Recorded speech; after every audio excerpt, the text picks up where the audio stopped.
Apprehend God in all things, for God is in all things. Every single creature is filled with God and is a book about God. Amen.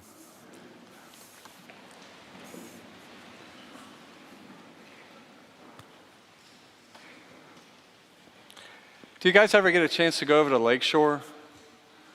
Any of you? Cool. At least a few. We go over there quite a bit, Cindy and I, and we take our dog and go for a walk around. It's just such a lovely spot. So lucky to have that. So we were over there on Thursday evening, this past Thursday evening. It was just a beautiful early evening, and we're walking with our dog, and we could hear the roar of the crowds from the Little League baseball fields as we walked along. And it was so great. Did any of you guys ever play Little League? Nobody? All right, cool. All right, thank you. Thank you. Or some version of that. Is there like an artistic version of Little League?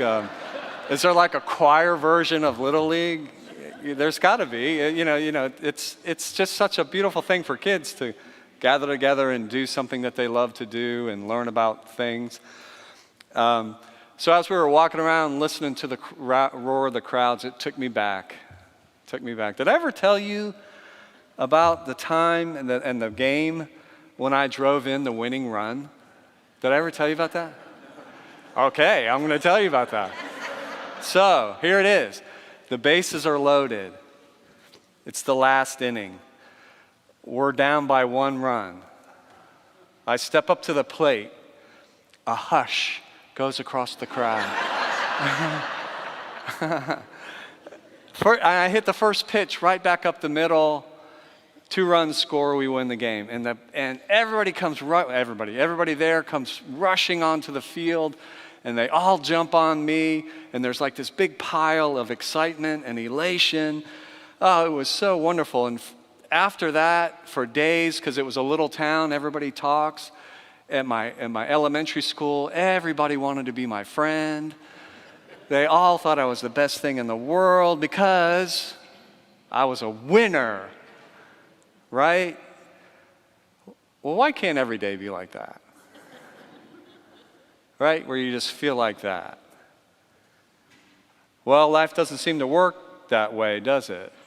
At least not for me. My life has never been one win after the next with me always being the hero. That's not the way it's worked. Did I ever tell you about the game where I struck out and we lost the game? Did I ever tell you about that? It's not as fun of a story to tell. Well, this game, the game where I struck out, was a few games before hitting the winning run. So it's the last inning. Bases are loaded. We're down by 1 run. And it starts to rain. But they don't want to call the game because it's the last inning, so I had to go up and hit in the rain.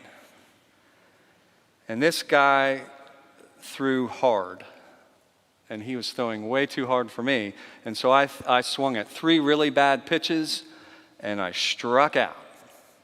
And the crowd went silent. You know that feeling, that crowd silence feeling?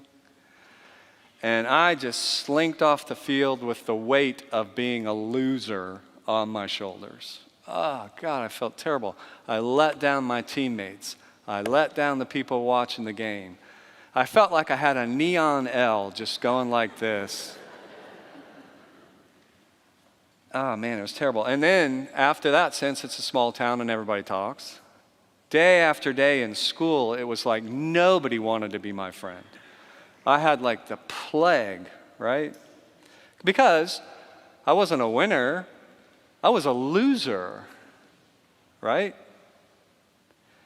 What a terrible feeling that is. I'm glad not every day is not that way. And then it goes on, because the first practice after that game that I struck out, it was terrible. It was misery. Most of my teammates just ragged me, some in a really mean way. They were really upset that I blew the game in their mind. But I had a couple really good friends who were on the team, and then my coach. And my coach didn't give up on me. You know, this is true, right? You really find out who your true friends are when you strike out, right? You really find out who your true friends are. And my true friends were the ones that helped me out during this time. And like I said, especially my coach, because my coach did everything he could to help me move on. He saw that I was really reluctant during practice to get up and try to hit, so he stayed after practice. And I had personal batting practice with him. And he did it practice after practice after practice. Well, the first game after the strikeout, after those practices, that was terrible because it's a small town and everybody talks. And so that team knew what happened. And so as soon as I came up to bat, it was like, no hitter.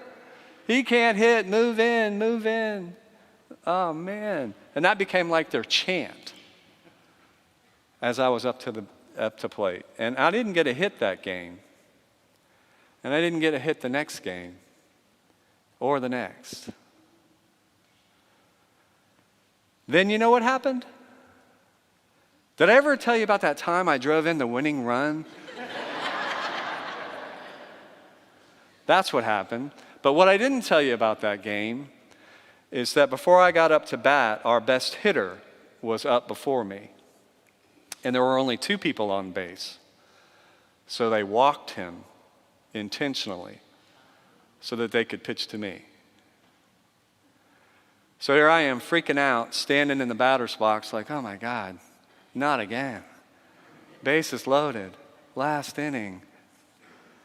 And my coach could see I was upset and scared. And he came out to the batter's box. And I said, do you think you should get somebody else to hit for me? I mean, I was only 8. Thank you for that. I was only 8. So I said, do you think you should get somebody else to hit for me? And he said, absolutely not. And I said, well, what if I strike out again? And he said, you won't. And I said, but what if I do? And he took both of his hands and he put them on my arms. And he looked me right in the eyes, right in my eyes. And he says, I know that you won't. He said it as if he had all the confidence in the world in me. Me, the guy who struck out in a situation just like this not that long ago. Me, the guy with the big neon L on his head. Me. He said that to me. So did I ever tell you about the time I got another chance to take a swing and I drove in the winning run? Isn't it great that the God Jesus shows us today gives us, each of us, all more than just one chance? Isn't it great when we do the same thing for each other? Amen.